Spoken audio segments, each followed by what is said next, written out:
Whenever I hear an ambulance's siren, I think to myself that it's not so much warning cars to get out of the way as advertising its wares. You know, like an ice cream van. Stop me in, buy one. Dial 999 for a 99. When I hear a siren going off in the distance like that, I always try to guess what it is. Police? Fire? Ambulance? I reckon I'm getting pretty good at it. 9 times out of 10, I'm right. That one was an ambulance. Yes, an ambulance. So, this morning I was starting a new job, and as ever I was nervous but excited. Butterflies. There's always a little frisson about going to a new place. It's such a privilege doing what I do, making a difference to people's lives, making life or death decisions for them. Well, I sat in the car, in the staff car park for a few moments, gathering my thoughts, and then I got out and opened the boot, took my white coat and stethoscope out of my bag and put my identity badge on its lanyard around my neck.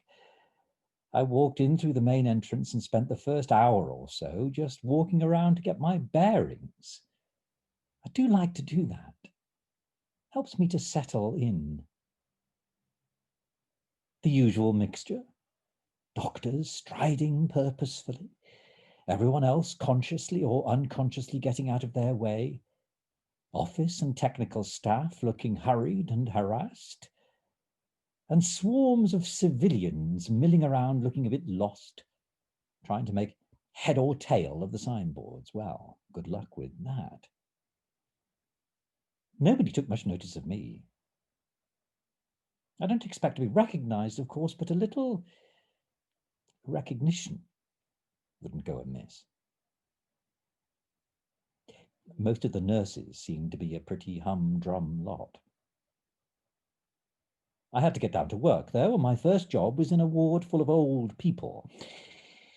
I stood at the end of one of the beds and picked up the clipboard hung on the bed's end. I flicked through the patient notes and saw that the old guy in the bed was watching me. "Good morning," I said, cheerily. "And how are we feeling today?" Note that we, a nice touch, I always think. He made some sort of reply. I noticed that one of the nurses who'd been sitting at the desk by the entrance of the ward was coming over.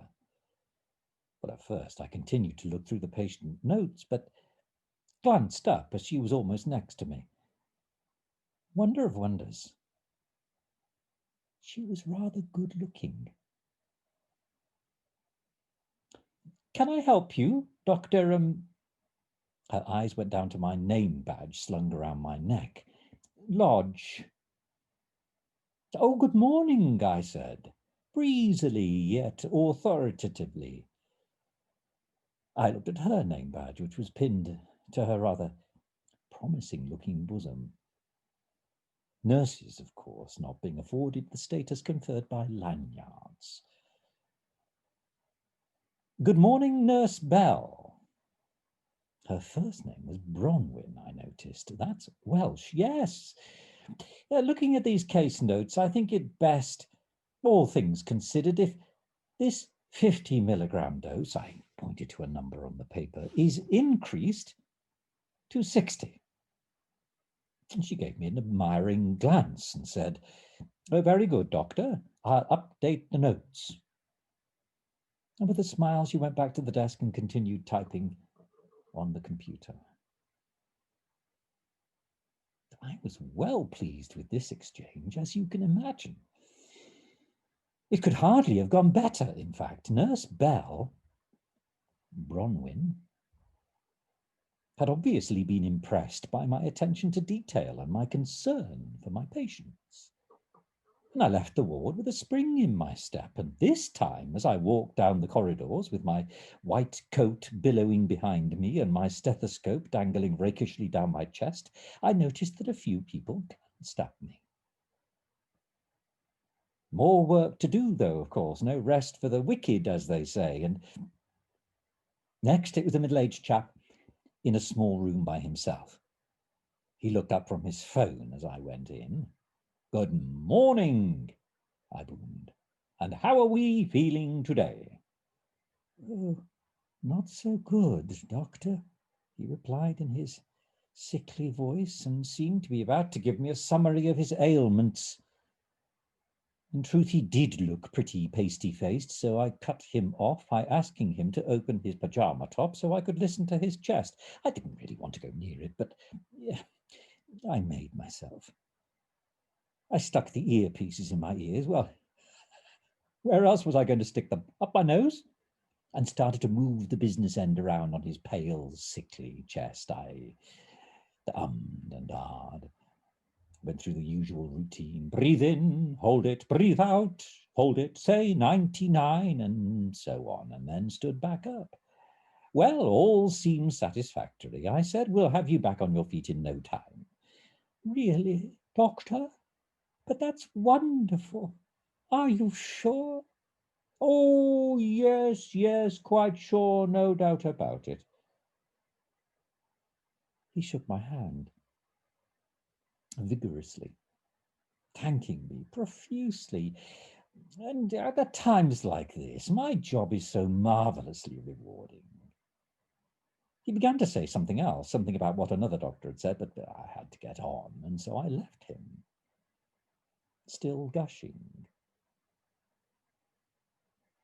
I don't usually use the stethoscope all that much. I don't think most doctors do. Most of the time, it's just a prop, a status symbol, a bit like the name badge on its lanyard. But somehow I found my encounter with the previous patient uplifting. I don't mind admitting it made me feel good that I was able to have an effect on someone's life. There he was, rotting away in his little room, and along I come with my stethoscope and name badge, and suddenly his world is transformed. People joke about we doctors behaving like little gods, but I have to say there is some truth in it. In some ways, we are little gods. And so for the next couple of hours, I went around the wards brandishing my stethoscope, very rewarding. And then I felt like a bite to eat.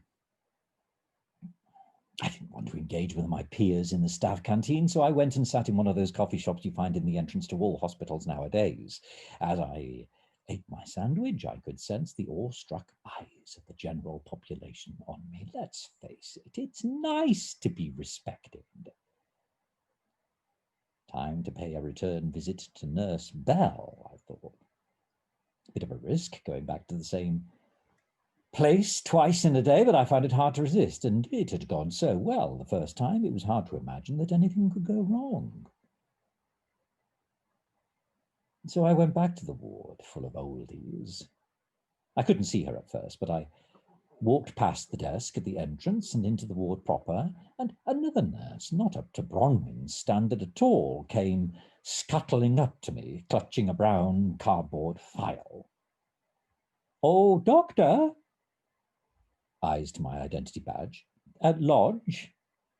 I was wondering, what's best for this patient? What do you think?"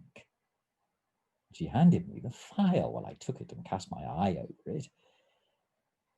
I looked serious and said, "Oh, not really my area of expertise, I'm afraid," and handed it straight back to her. That's what I usually say if I'm asked a question. Clever, don't you think? Gets me out of answering the question while simultaneously implying that I do have other areas of expertise, which I don't, obviously.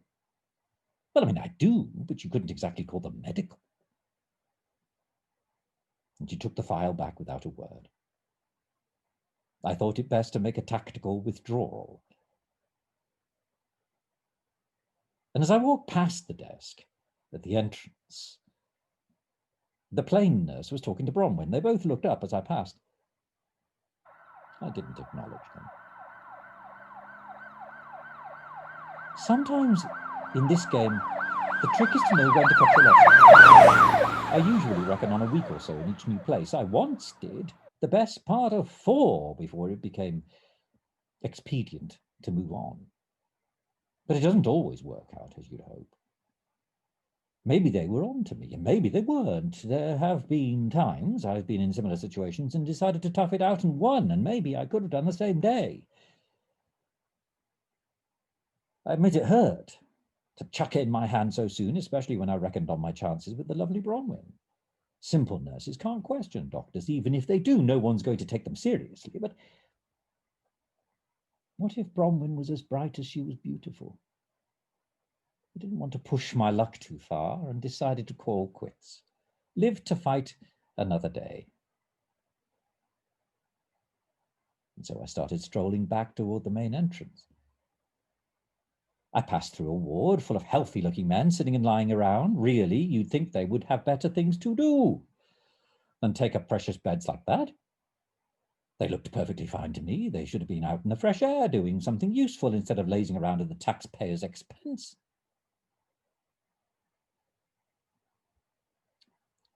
I wouldn't normally have done what I did on my very first day. But there's no rest for the wicked. And I had a job to do. I had a quick look around, and no one was paying any attention to me. After all, there's nothing strange or remarkable about a doctor being in a ward full of allegedly sick people. I went into one of the side rooms where there was a single bed. A young guy, mid-20s, fit as a fiddle, was lazing around in the bed, reading a newspaper, The Guardian, as it happened, though that was sheer luck, of course. "Good morning, and how are we feeling today?" I oozed. "Oh, you know, Doctor, up and down, was his reply. Never mind, we'll have you on your feet in no time." But I thought, he began. I cut him short. Yes, you need a short course of injections to perk you up a bit," I said as I reached into my pocket for the syringe I always carry with me for such circumstances. "The other doctors haven't said anything about injections, Doctor," he started to say, but once again I cut him off.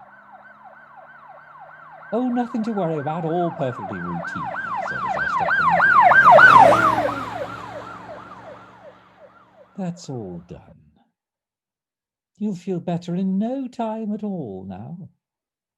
"Oh, thank you very much, Doctor," he said, still sounding, well, a bit bemused. "Don't worry. He won't be bemused for long. The lefty layabout will drift off into a nice sound sleep. I don't think he'll be doing much fighting another day."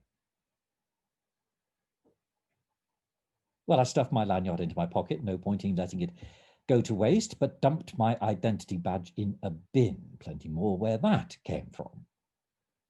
And as I left the main doors, what do you think? There was an ice cream van parked by where the smokers gather so they could satisfy their nicotine and sugar cravings in one stop. I knew it would be wise not to dawdle, but it adds to the excitement if I give them the hint of a chance to catch me up. More frisson.